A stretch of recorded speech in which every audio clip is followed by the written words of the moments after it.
Madruga. O que tem de bom? Bom dia pra quem? Fique por dentro das notícias do dia da pior forma possível. Apresentação: André Arruda.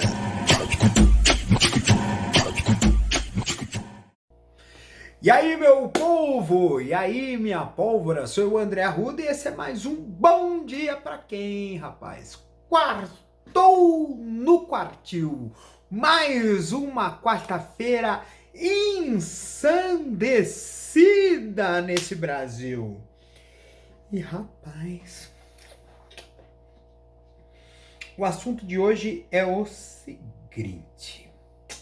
Quando vocês vão desacreditar no assunto de hoje, você vai assim, ó bicho, qual é? O que foi? O que há? De novo essa história de eleição, mano. Pois é. Qual o ponto aqui? Na verdade, assim. Vai no simplificado. O que aconteceu? O pessoal falou assim, mano, a bola de cristal das pesquisas eleitorais rachou. Assim, putz.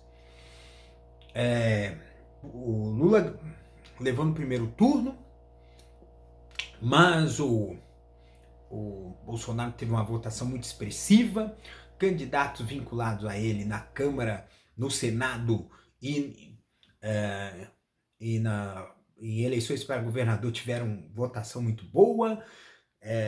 Teve Cláudio Castro se elegendo no primeiro turno, Zema se elegendo no primeiro turno, Tarcísio levando para o segundo turno com Haddad, mas na liderança. Astronauta Marcos Pontes, Damares, Magno Malta, só coisas assim que, assim, caralho, que porra é essa, né? E aí, qual é o questionamento que o pessoal tá fazendo? E esse é o assunto de hoje, né? Por que a bola de cristal das pesquisas eleitorais brasileiras rachou? Essa é a pergunta que não quer calar. Por quê? Então, eu fui pesquisar aqui, tem uma matéria aqui do UOL, que é o que vai estar no lead, né, desse episódio de hoje, porque tem três coisas que vão entrar nessa seara aqui. A primeira, algumas, porque assim, quando a gente fala de estatística, a estatística preditiva e os caramba 4, a gente fala muito de questão de amostra, né? O que é uma amostra, né? A amostra é como se fosse uma... já ouviu falar de ampliar e reduzir, né? Então ele pega, vamos supor aqui que é uma imagem, temos uma imagem, e aí ela é reduzida para um tamanho menor, né? Ele vai ter as mesmas características, só que menos pontos, menos... Então ele vai ter uma visão aproximada da imagem real, tá? E aí o que rolou aqui? Essas diferenças muito grandes, porque assim, essas pesquisas acertaram a quantidade de votos que o Lula teve. A quantidade de votos do Lula ficou dentro da margem de erro, né? Só que a quantidade de votos do Bolsonaro foi muito maior. Aí temos aqui algumas coisas que acabaram influenciando esse erro grosseiro, forte das pesquisas eleitorais. O primeiro é o censo, tá? O que é o censo? O censo, na verdade, ele é um raio-x da população total, só que o censo atrasou. Nós estamos em 2022, o censo já era para ter sido contabilizado, executado. Então, a quantidade que a gente tem de amostra estatística, os valores estatísticos reais da população brasileira, eles são da estimativa baseado nos cálculos de 2010. Entendeu? 10 anos atrás, entendeu? Nas histórias dos recenseamentos brasileiros, Esse de 2022 é o mais atrasado de todos. Só teve um ano que acho que da história do Brasil, deixa eu ver aqui uma coisa aqui. Agora eu fiquei em dúvida.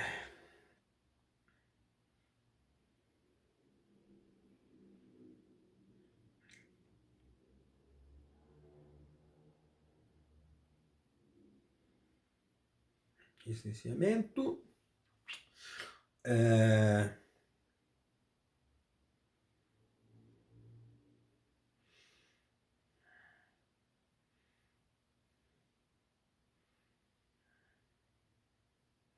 Deixa eu ver quando que foi as histórias do recenseamento.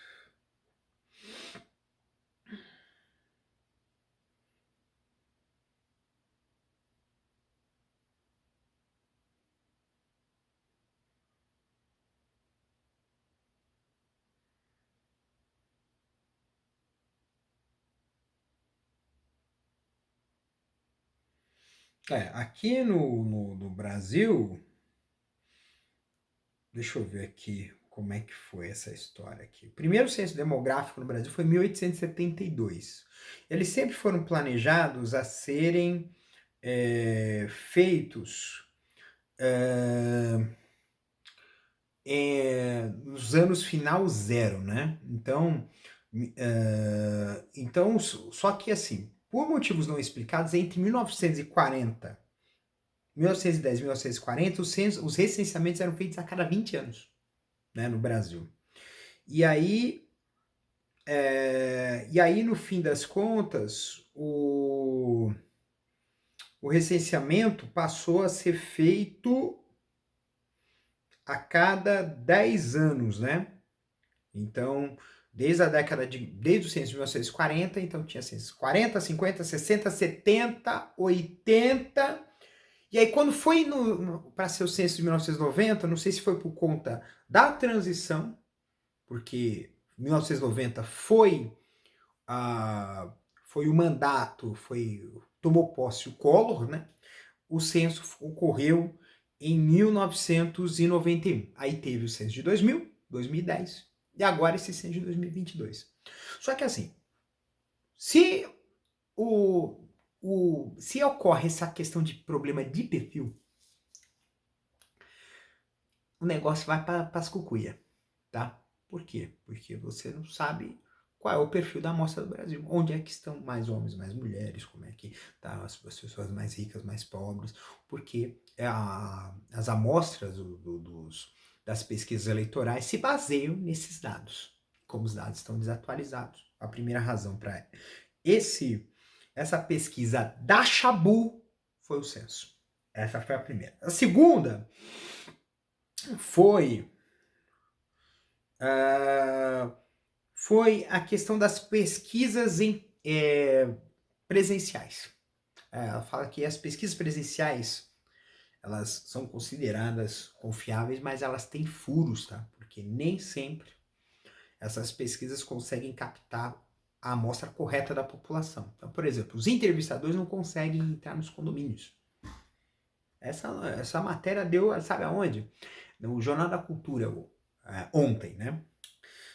Não consegue entrar e também nas favelas também não consegue, tá? Então assim, uma parte significativa dessa população não consegue ser entrevistada, tá? Então isso foi o que aconteceu. Outra razão foi a hipótese do voto envergonhado, né? Que imagine só você no tete a tete, assim, o que você vai votar para presidente? O Bolsonaro é uma figura execrável. Você vai admitir, mesmo que você esteja inclinado a votar no Bolsonaro, você vai admitir em uma entrevista no tete a tete que vai votar nele? Não vai. Então, o voto envergonhado também pesou bastante, tá? Outro ponto aqui foi o boicote dos bolsonaristas, né? Teve muito bolsonarista, inclusive gente querendo agredir entrevistador do Datafolha. Teve casos de gente querendo agredir entrevistador do Datafolha, e isso prejudica a pesquisa severamente, porque as pessoas estão, porque os bolsonaristas estavam se negando a serem entrevistados pelos pesquisadores do Datafolha, do IPEC, etc, etc, etc. Então aqui também tem a questão do voto de última hora, que os institutos erraram porque os eleitores vêm deixando para decidir na reta final, no último dia. Inclusive, até mesmo aconteceu isso comigo, né? Eu falei pro meu pai, vamos votar no Lula, né? Ele votou na Tebet. Eu falei assim, é para votar no Lula pra gente resolver tudo isso uma vez no primeiro turno. Não, votou na Tebet. Agora vamos ter segundo turno. Não por causa dele, mas por causa de muita gente. Mas assim, tem outros detalhes também, tá? Outra falha que a gente viu foi na divulgação das últimas pesquisas. As últimas pesquisas de intenção de voto estavam apenas mostrando o percentual de votos válidos. Não estava informando brancos, nulos e indecisos. Tá? E isso fez com que ocorresse o seguinte, gente. Olha só que maluquice, cara. Aconteceu de que essa pesquisa acabou gerando uma espécie de tiro no pé, uma impressão, porque assim, teve muita gente que falou assim, opa, já está decidido, eu não vou votar. Então, abstenção, mexe na abstenção do lado de quem apoia o Lula, e gerou uma apreensão para o pessoal que é do lado do Bolsonaro. Assim, então vamos, que estava pensando numa terceira via, muitos votos do Ciro acabaram migrando para o Bolsonaro. Entendeu? Então o Ciro, para você ter uma ideia, amargou a 4ª posição. Hoje, desculpa.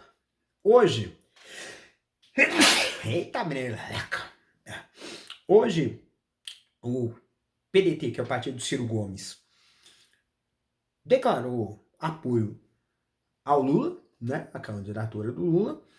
Ciro se apresentou, fez o discurso dele, mas aí sabe aquele discurso meio a contragosto? Ele sabe que foi isso, foi um discurso meio a contragosto, tá? E então, então não se sabe se haverá de fato essa migração dos votos do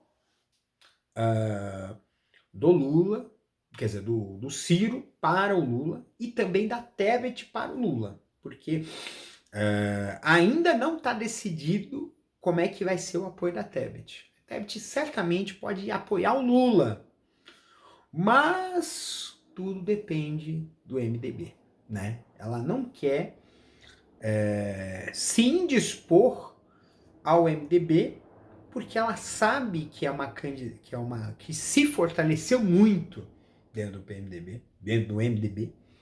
E ainda por cima teve essa notícia aí da morte horrível do PSDB, o candidato do declarar apoio ao Bolsonaro, gente. Puta que pariu, né? E ainda por cima tem aqui teve muita gente que resolveram antecipar o segundo turno, mudar de candidato. E aí tem a questão do voto útil. Voto útil, a gente fala do voto útil, o pessoal fala assim, vamos voto útil só no Lula? Não, teve voto útil pro Bolsonaro também. Entendeu?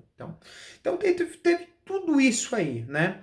Dessa questão dessa divergência de informações das pesquisas eleitorais. As pesquisas eleitorais precisam ter uma revisão.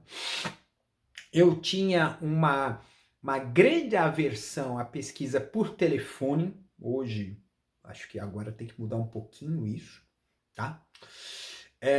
Na verdade, poderia ser uma pesquisa híbrida, né? Poderia ser, dependendo do perfil socioeconômico, uma parte ser presencial e outra parte ser por telefone, né? Dependendo de áreas, né?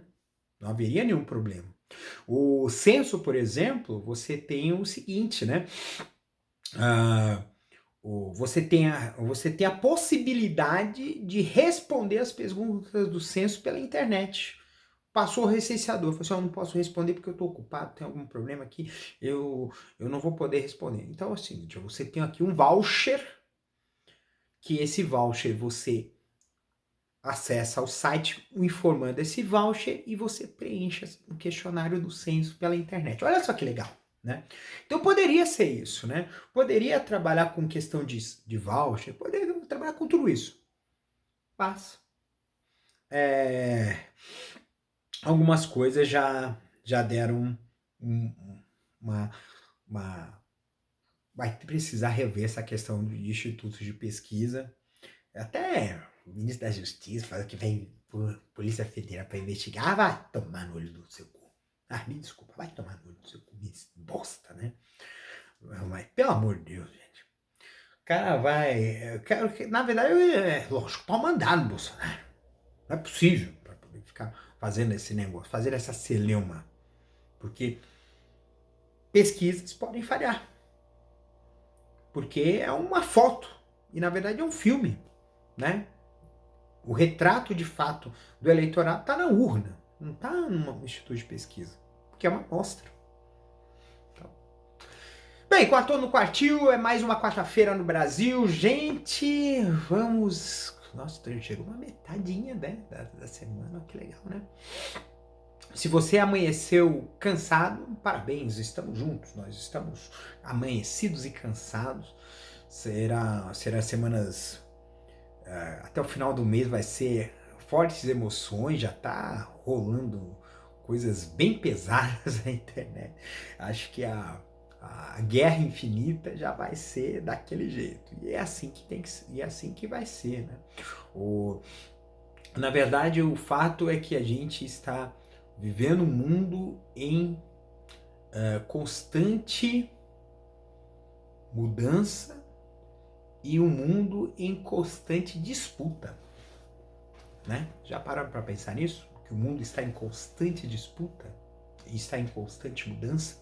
E está.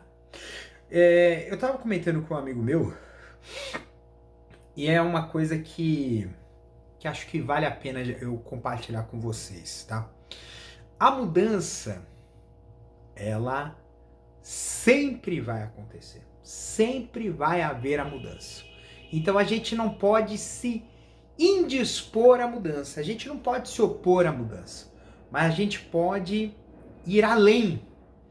A gente pode, além de aceitar a mudança, imprimir a mudança, porque existem fatores, variáveis que a gente tem, que a gente pode controlar, que a gente pode fazer, que a gente pode agir, né?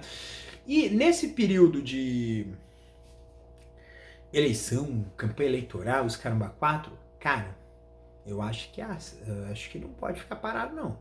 É que nem aquela história, né, aquela fábula, né, da tartaruga e, na verdade, tem duas histórias nesse sentido. Uma é a fábula do coelho e da tartaruga que apostaram numa corrida e o coelho já estava dando como certa vitória e sentou-se numa pedra próxima à linha de chegada e dormiu. Só que ele dormiu um sono bem profundo e a tartaruga, ela, no ritmo dela, foi avançando e ganhou a corrida do coelho, né? Que era rápido, só que foi indolente, né?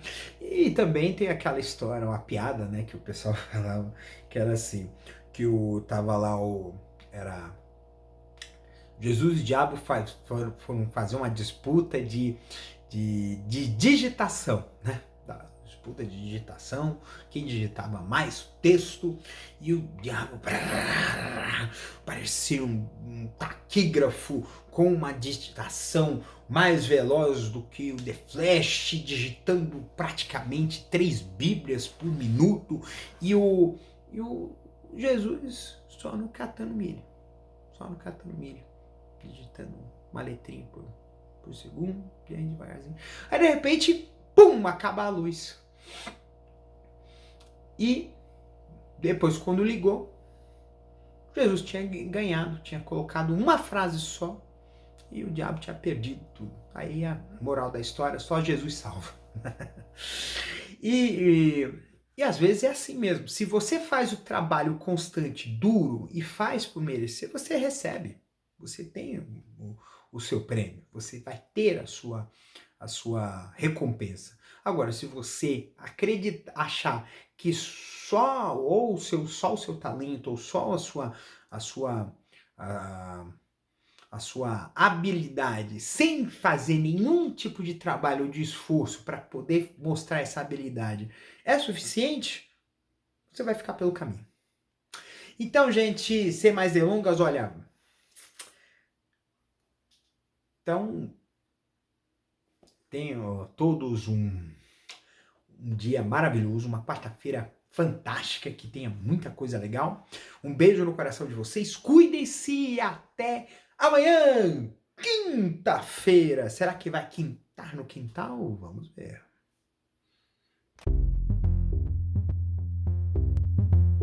Este episódio é uma produção da Castor AMT, www.castor.com.br. Você pode encontrar este episódio e muitos outros do podcast Castor e seus escapes no endereço anchor.fm/castor ou nas principais plataformas de podcasting: Spotify, Apple Podcasts, Google Podcasts, Overcast, Castbox, Pocket Casts, Radio Public, Stitcher, Deezer, TuneIn, Resso, Amazon Music e Audible. Siga o podcast nas mídias sociais. Os endereços estão na descrição deste episódio.